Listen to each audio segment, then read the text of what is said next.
RCF. Père Jean-Baptiste, à propos de l'Eucharistie, on insiste souvent sur le fait que Jésus est présent. Qu'est-ce que cette présence de Jésus et comment se réalise-t-elle ? Alors quand on voit l'Eucharistie, on pense tout de suite au dernier repas de Jésus, le jeudi saint, donc ce qu'on appelle la Cène, le dernier repas, au Cénacle, qui est le lieu de ce repas. Et donc Jésus a dit ces mots, donc les paroles de l'institution. Il a pris du pain, il a pris du vin. On est dans le cadre d'un seder, c'est-à-dire un repas juif, donc où il y a des bénédictions qui sont reprises aussi dans la célébration de la messe, qui sont d'abord des remerciements à Dieu. On remercie Dieu pour la création, pour la vie des hommes, pour le salut qu'il a opéré à travers l'histoire. Et puis on présente ce pain et ce vin en le bénissant. Et donc lui, il va dire, reprendre un peu ce cadre rituel de la liturgie domestique des Juifs, donc des prières à la maison. On n'est pas dans le cadre des prières du temple, mais plutôt des prières qu'on fait à la maison autour de ce repas.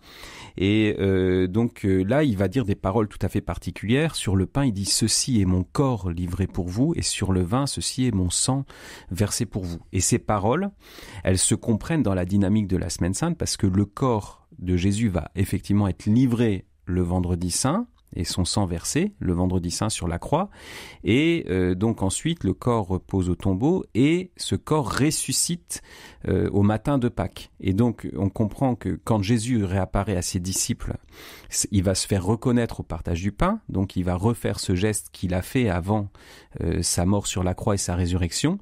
Et donc ce geste qu'il a posé, il l'a posé pour transmettre, donc faire la transmission de sa vie livrée sur la croix et ressuscitée. Et donc cette présence de Jésus, c'est la présence tout à fait singulière et particulière de Jésus qui est mort sur la croix et qui est ressuscité. Et Jésus a choisi le geste du pain et du vin, justement, pour nous transmettre cette présence. Et il y a un mot particulier on appelle ça la tradition de Jésus, donc c'est-à-dire la transmission, si vous voulez. Jésus est transmis, ou on peut dire, c'est un mot qui joue un peu sur un double sens de trahison par Judas, qui le trahit, et de tradition par Jésus qui transmet, qui se livre. Et donc Jésus est livré, livré aux mains des pécheurs, et en même temps il dit « ma vie nul ne la prend, c'est moi qui la donne ».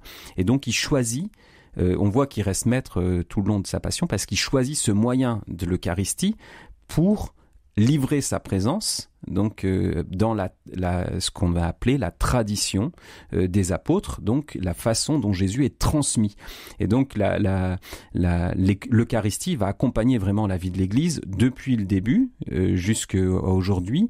C'est vraiment le sens de cette tradition de l'Église, c'est-à-dire cette transmission de la présence vivante de Jésus, mort sur la croix et ressuscité. Donc vraiment, quand on parle de la présence de Jésus dans l'Eucharistie, vous voyez, on dit quelque chose de très fort qui est intentionnel chez Jésus. C'est pas juste un souvenir quand il dit « vous ferez cela en mémoire de moi », c'est-à-dire vous ferez le mémorial de moi, vous réaliserez ces gestes que je vous ai transmis, donc dans cette tradition, pour réaliser cette présence de Jésus, mort et ressuscité, ma présence parmi vous, je serai présent, et de cette façon-là tout à fait particulière de l'Eucharistie.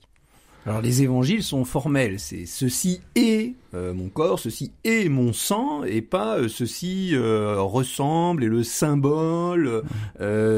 Alors que pourtant ces petits mots ont été fortement questionnés, et on pense à nos frères protestants et on a dit par exemple que c'est un symbole, que la présence de Jésus est plutôt dans l'assemblée unie par la foi, et certains affirment que le pain représente la présence du Christ durant la célébration, mais qu'il ne faut pas lui apporter une attention particulière au-delà de l'assemblée, comme on le fait chez les catholiques, par exemple avec le tabernacle ou l'adoration eucharistique. On peut penser aussi à nos frères évangéliques. Qu'en dites-vous ? Alors effectivement, ça a été beaucoup questionné, cette présence de Jésus dans l'Eucharistie. On a dit, il y a un protestant, Zwingli, qui dit Jésus est présent comme le feu est présent dans le fer. C'est-à-dire ça chauffe et donc il y a un feu qui est présent dans le fer chauffé, mais après ça va refroidir. Donc quand on sort de la célébration eucharistique, le pain qui a porté cette présence divine de Jésus comme un feu va se refroidir en quelque sorte avec la dispersion de l'assemblée. Alors on n'est pas d'accord avec ça parce que en fait il y a l'Esprit Saint. Alors ce qui fait que le pain devient le corps du Christ, c'est parce que Dieu agit. Donc c'est-à-dire que lorsqu'on célèbre l'Eucharistie, on invoque l'Esprit Saint. Il y a ce qu'on appelle l'épiclèse, donc la venue de l'Esprit Saint. Et donc il y a une venue de l'Esprit Saint qui a une double dimension sur le pain et le vin pour en faire la présence qu'on dit présence réelle de Jésus, donc son corps livré ressuscité, et puis donc sur l'assemblée qui va recevoir ce pain, qui va communier à cette présence et qui aussi devient le corps vivant du Christ ressuscité. Et donc insister sur la dimension de l'assemblée ne s'oppose pas du tout à la présence de Jésus dans l'Eucharistie, que dans l'Église catholique on reconnaît comme une présence substantielle. Donc c'est vraiment le pain et le corps du Christ. Et il n'y a pas. Alors le problème de la position protestante, c'est que du coup, comme si on n'admet pas que le pain est le corps du Christ, eh bien, à ce moment-là, on va faire des degrés et on ne sait plus où mettre le curseur. C'est-à-dire qu'il est un peu, il est beaucoup, il est moyennement, il est un temps, il l'est, puis il l'est plus. Et donc, ça devient une position qui est pas simple du tout à tenir, qui est extrêmement complexe et qui finit par relativiser totalement ce que Jésus a fait dans l'Eucharistie.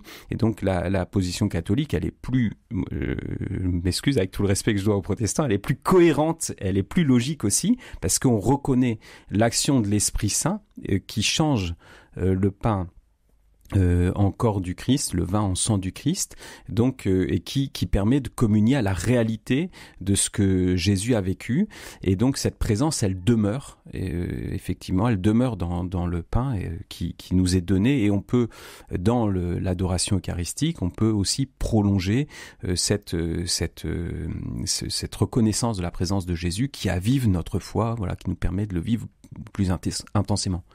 Oui, sinon on comprendrait pas que des personnes soient à genoux devant le tabernacle alors qu'il n'y a pas de célébration, tout simplement. Alors si on parle de présence réelle, pour le pain consacré, est-ce que cela voudrait dire qu'il n'y a pas d'autre forme de présence de Jésus, ou alors que toutes les autres formes seraient fausses entre présence réelle et autre présence? Oui, alors en fait c'est très intéressant cette question de la présence réelle parce que effectivement ça peut donner un peu une confusion quand l'Église dit c'est la présence réelle de Jésus, ça veut pas dire du tout que les autres présences sont fausses. Ça veut dire qu'il y a une intensité de la présence de Jésus, un peu par rapport à ce que je développais au début sur cette présence qui est vraiment relative à la mort de Jésus sur la croix et sa résurrection. Donc il y a une signification dans le pain eucharistique du don de Jésus qui est très très forte. Il y a une symbolique aussi. On parle de le symbole doit pas être c'est pas parce que les protestants ont dit c'est symbolique que ça ne l'est pas.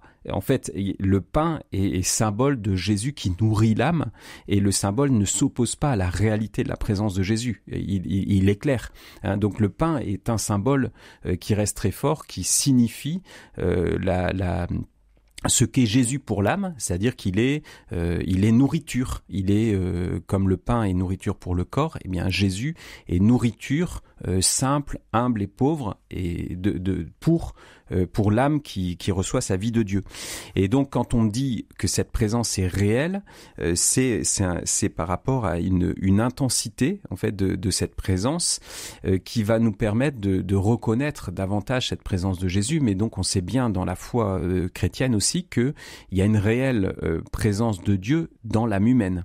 Et cette présence, et justement là, ce qui fait la spécificité de l'être humain dans toutes les créations, toute la création, parmi toutes les créatures, c'est la capacité à recevoir et à la présence de Dieu, à communier à cette présence de Dieu.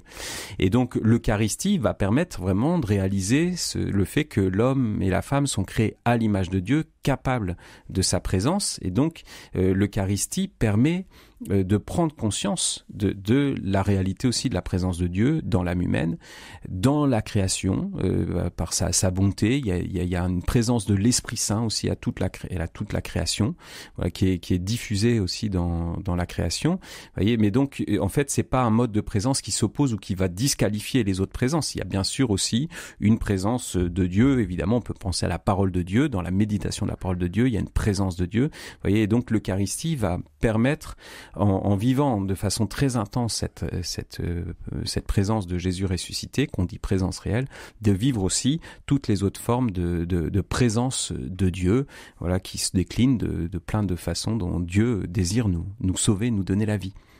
Alors Père Jean-Baptiste, pour conclure cette émission sur Jésus est-il présent dans l'Eucharistie, vous pouvez peut-être nous proposer une prière de Jésus qui se cache dans les apparences du pain et du vin.